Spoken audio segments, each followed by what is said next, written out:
So, tingnan natin yung kubo ni Teresa. Meron na siyang tulay-tulay. Sa tubig, oh. Malapit na magsayad sa sahig. Kulang na lang bubong. Nilagyan na nila ng upuan. Wow. Oh, may sahig na pala, oh. Bubong na lang kulang. May kwarto-kwarto din daw, oh. Maliit. Ang gusto matulog dito, pwede. Pero hintay siya kung magtaas ang tubig. Wala siya tulugan. Ginawa to kay para kung may magbalsa-balsa.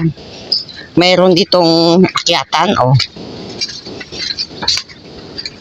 Yan. Malawak to hanggang doon pa sa sulok. Oh.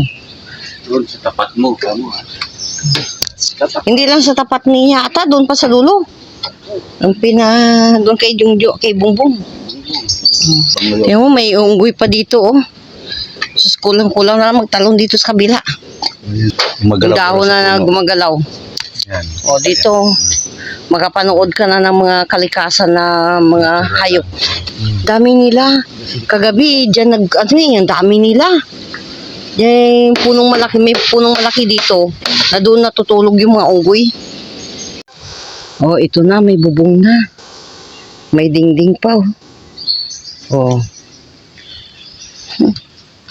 Ang ganda. Ayan, ang laki naman ng upuan na ito. Hanggang dyan lang, hindi na dugtungan dito? Hindi na, kaya dito, ano siya, lutuan. May misa na rin siya, oh. Ganda ng misa nila, di. Plainer pa. Ito na yung kubo. Nangawil na sila kagad, oh. May huli na siguro to. Nagagalaw-galaw naman. Ayun, oh, nagagalaw na isda, oh.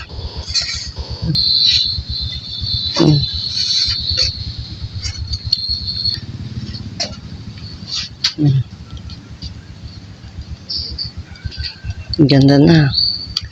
Malapit na matapos yung bubong. Inabubungan nila. May dingding pa.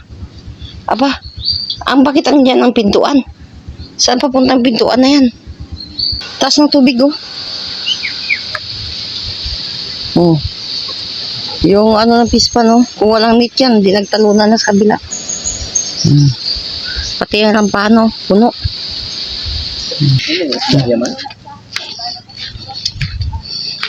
Isda, oh. Red tilapia. Ito. Plano rin itong simintuhin, pero sa ngayon, ganyan lang muna.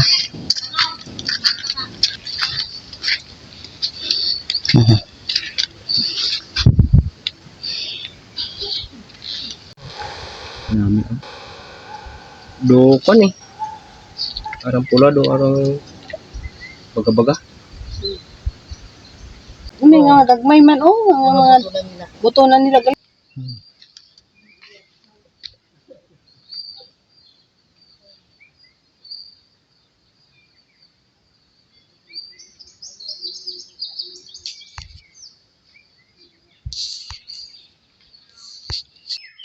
Ang kubo ni Teresa.